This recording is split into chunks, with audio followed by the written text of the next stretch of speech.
Here we are now under the belly of the plane. If you look up, there's a chute where the drop sound comes out. It's the measuring device that is launched directly into the hurricane. You think one of us would dress like conventional, but we're all cheesy together, and I like that we stay together like that. We think you look like somebody around here. I've told you this when I started, and I want them to take a picture of you, and I want you to see who it is. Take a look. Oh, Brendan Look at Fraser. the screen.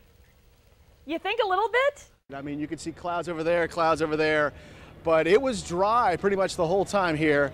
Mayfield is retiring at the end of the year after over 3 decades of service. Today, I sat down with him to reflect on his career. You talk to the snowbirds, you get an idea that temperature is very much relative, but this is cold for us. In our top story, Hurricane Ike. Chief Meteorologist Tom Johnston is tracking Ike, which has been devastating the Caribbean, but looks like we've dodged a bullet this time. Well, I realize we've worked out to get the best possible scenario regarding Hurricane Ike, but keep in mind that 99% of the weather associated with Ike is still ahead of us, and the effects on the Gulf of Mexico is going to be unmistakable. Let's take a look at this system right now on the satellite, and you look at this, and if you didn't know it was moving west, what would you be thinking right now at home? Look at that system on the south side of Cuba. Again, best case scenario, if you told me a week ago it would have taken the southernmost part of the original cone, I would have been skeptical. Certainly it looked like a South Florida storm all along. It's not. It's a South Cuba storm right now. It's moving along the southern coast, but there's plenty of moisture through here, and here we are, and it's about 300 miles away, folks. This point forward through Thursday, we're going to deal with some occasional bands of rain, some gusty winds, some possible beach erosion. Right now, a big cluster of rain headed for Key West. There's the center right now, moving along the southern side. And look at the wraparound associated with this system. It's gotten larger again. It went through a period where it got smaller. Now, in terms of wind speeds, yeah, it's no longer the 145 mile per hour sustained wind monster that it once was on September 4th. Right now, the winds are 80 miles an hour, but plenty of moisture wrapping around. We need to keep that in mind. Somebody said, Tom, where was the wind from today? And I thought, are you kidding? There's Hurricane Ike south of Cuba, 21.7 north, 80.2 west. Very good consistency with the computer models, but they're nudging a little bit to the northwest, then west-northwest toward the Texas coast through time. Winds 80, that's better, category 1. West-northwest at 12 miles an hour, and it's 324 miles south-southeast of Naples, Florida. There's the track tomorrow morning, and then Wednesday afternoon, Thursday afternoon, Friday afternoon, possibly making landfall anywhere from northern Mexico through Texas and Louisiana come Saturday. Here's the thing, coastal flood statement for 4 p.m. Wednesday to 4 p.m. Thursday, large swells coming in from Ike. And this coastal flood statement is in effect for all of our coastal communities here in Southwest Florida. Wave heights 4 to 6 feet, dangerous rip currents out there. Don't be surfing or hanging out, boating, swimming, none of that. And minor coastal flooding is possible. We'll take a look at the 7-day forecast coming up. Thanks, Tom. The roller coaster continues. Here's the thing, though, with this cold blast coming in from the north, not going to last very long. It will be short-lived. Let's take a look at tomorrow's forecast. Noticeably cooler in the morning. But you know what? The seasonal average is 55 degrees. We're going to be at 52, so nothing dramatic as of yet.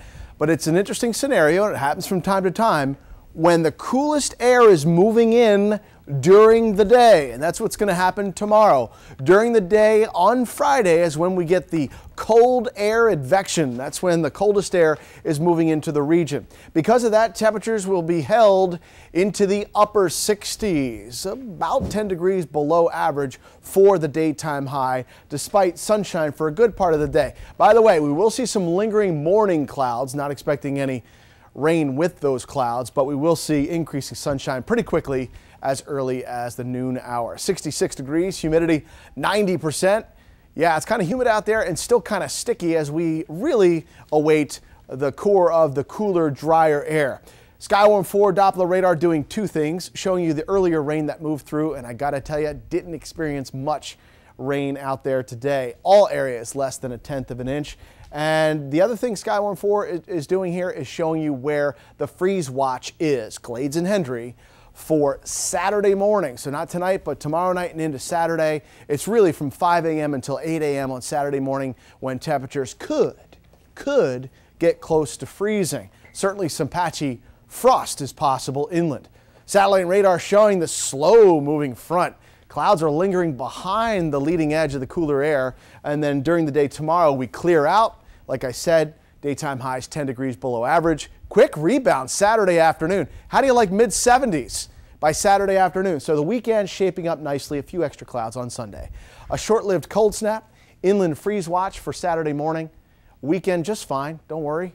Sunday front will increase our clouds, however. Becoming sunny tomorrow with a breeze, 65 to 70 degrees. Small craft advisory because in the wake of the front, we're going to have some winds. Northerly at 20 knots, seas 4 to 6 feet. That's going to be choppy out there. So we start at 42 degrees as an average. Saturday morning, we get up to 75 degrees, so a huge temperature swing because it's just a quick cold snap Friday night, Saturday morning. Another front coming our way Sunday into Monday.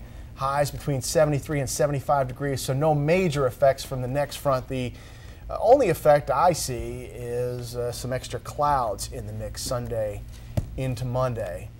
So that's kind of like the two things to look out for in the next 7 days. The first, a little cool spell as we head into the weekend, and that second front, which could bring us some clouds for the second half of the weekend. But kind of nice that it's gone by Saturday afternoon, so it doesn't really throw a wrench into any outdoor plans. Yeah, if you wake up and you got that jacket on, that thing is gone by afternoon. Good to know.